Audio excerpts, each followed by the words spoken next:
Welcome.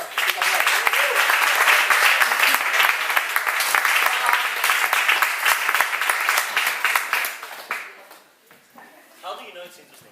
I don't know. You haven't seen I've seen it before. You know that. I've seen the presentation before. Alright, so hello everyone. I can't see anything because of this light, but still, I hope you're there. So what I'm going to talk about today is not about my startup, it's not about anything I do.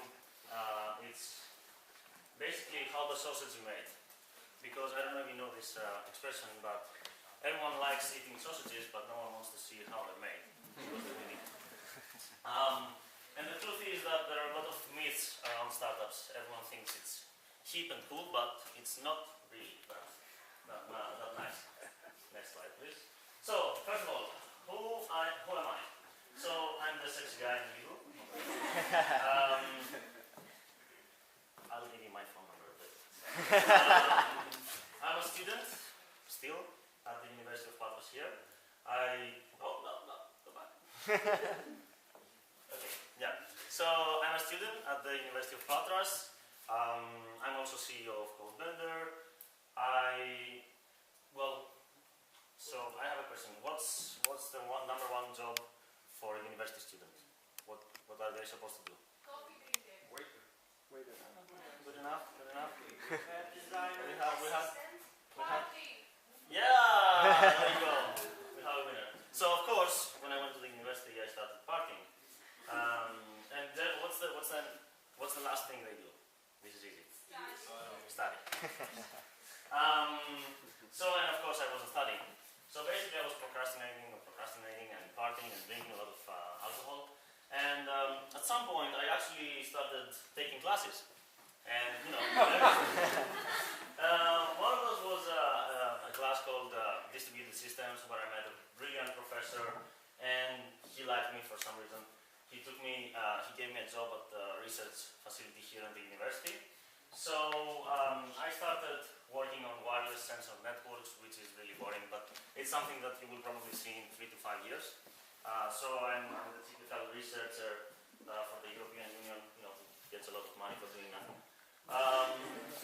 And at one point we went to Silicon Valley and we realized, hey, we're doing something which is cool for us. We should have a startup and make gazillions of money and things like that. So now you can say this, right? So we did PMAs. That's what we called our system, and it stands for, next please, Pimp My House.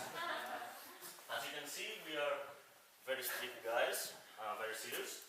And next slide please. So Pimp My House is a home automation system, was a home automation system. The idea is we have a lot of great technology that could be used in automating houses. Why not sell it? And it's years ahead of competition, very cheap. So you can automate your house, you can control something remotely from your phone, you can manage your energy consumption, things like that. And go ahead, please. We had amazing hardware, you know, we made it ourselves, everything blew up once in a while, we fixed it again, it blew up again, and you know, that was our everyday job. So we had great technology, we had everything set up. We actually installed it, next slide please, on some places, on our houses. This is a top-down view of P-Space, which is the number one hackerspace in Greece. I will tell you later about other hackerspaces if you're interested. So we had these devices communicating around, and we could turn our lights on and off remotely. I was doing presentations and I was messing with the lights while people were inside, and they were really cursing at me. Next one, we also took a lot of business classes, workshops. The book says Innovator's Manual, because that's how you learn about business, of course. You read in books. You know, very, very serious guys, again. And of course, because you know, we didn't know about business, so we had to learn a lot, and we learned an amazing amount of stuff. And of course,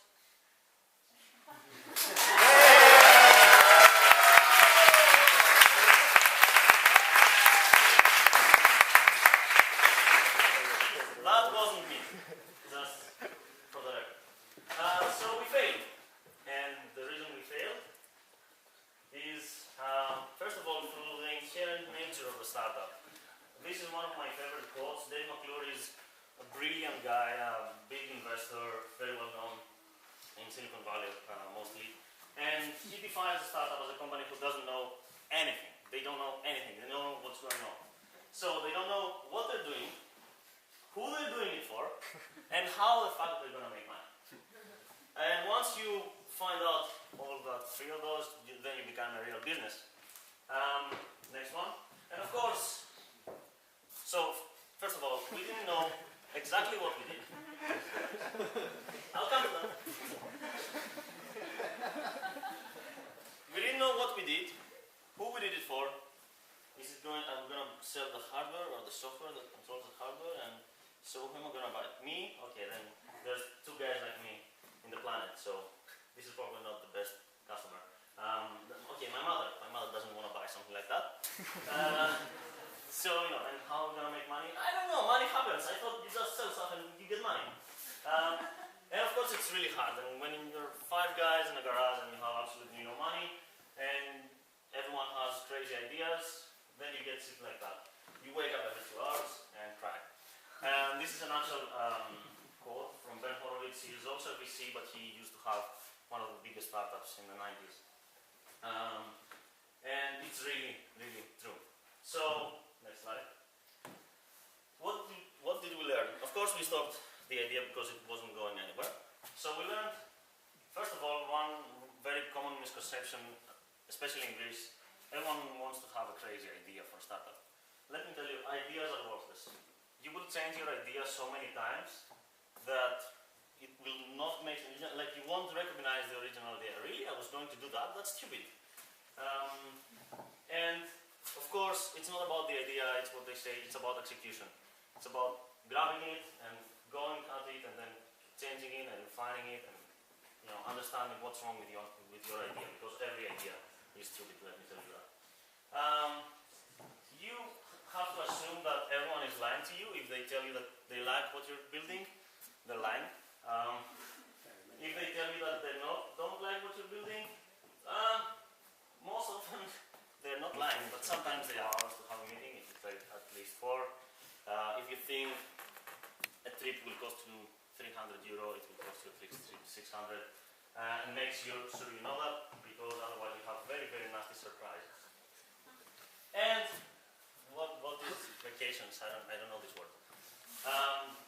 And that's because when you have so much issues that you're forced to wake up in the middle of the night and cry, then the last thing you can do is take a vacation. Next one. And now I'm doing a different startup because I didn't learn my lesson. So I decided to do another startup, which is Codebender. I will not try to explain what it is because no one understands what we're doing. Even our investors have absolutely no idea. We just have a lot of buzzwords, so they think that we're doing something cool. No, they actually tell us and they tell everyone else. I don't know what those guys are doing. So this is me and my co-founder working. Next one, please. And the reason I decided to start again, well, I would like to think that I did learn my lessons, but I had a very good reason to start again. So when is a good reason and when is a good time to start your own startup? A, when you're solving a real problem. Like, no one woke up and said, oh my God, if I don't find a home automation system today, I'm going to commit suicide. No one ever does it. So that wasn't a real problem. It was more like, hey, this would be cool. Yeah, it would be cool, but I'm not going to give you €100. It's not that cool. So you have to find a real problem, something that people are really pissed about and they're willing to give a lot of money for. Otherwise, you just won't be able to survive. When you're passionate about it and you're willing to take all the shit that's going to come to you and, you know, not sleep and break up with your girlfriend and, you know, have fights with your family because you're not studying, and you're passionate enough to do that. And when it seems impossible and or stupid, because if it's a real problem and people really, really want to get this solved, if it was easy, someone would have done it. So it's probably really hard or stupid or impossible. And make sure you know that and go against the tide anyway. Next one. So, if you do believe that you have a reason to start a startup, go into this shell ride. This is actually really like a startup world. You go very fast, you have no idea of your direction when you're going, and if you're going to make it alive. There might be the occasional vomiting sometimes. Your hands are shivering and all that.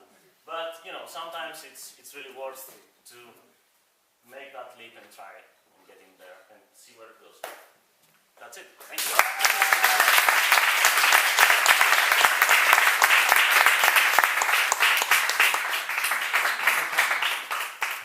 Before we get to 10-minute break, 2 questions for Vasilis. Yeah. Question, you guys are really amazing. Only one question, did you sell anything? You have €100? For which of the startup? The first one or the second? Both. No. Well, we did sell something in the second startup. They have received €100,000 funding last summer. Yeah, this summer we got 100,000 of seed funding from guys who don't know what we're doing. Congratulations, Vasilis. That's excellent. Next one. The mystery you're selling, it's obviously successful, right? As long as no one knows what you're doing. Can you share some of those magic buzzwords that get to 100,000? Cloud, agile, scalable, mobile Internet of Things is a very good one. What else? That's more or less it. Ruby on Rails. Yeah. After how many months or how many years did you manage to take this money? So the company was running for about 11 months. Not the company, but the idea. We were working on it, and we were actively trying to raise money for like 7 months, maybe 8. And who was the one who gave money? That much money? It's well, people have money. Apparently, they want to spend it. So it was a Bulgarian investment fund, like Open Fund here and things like that. So it's called Launch Hub. They actually had last month they had selections here in Athens. They didn't take anyone from Greece. We still don't know. That's it. Okay. That's it. Thank you, Vasilis.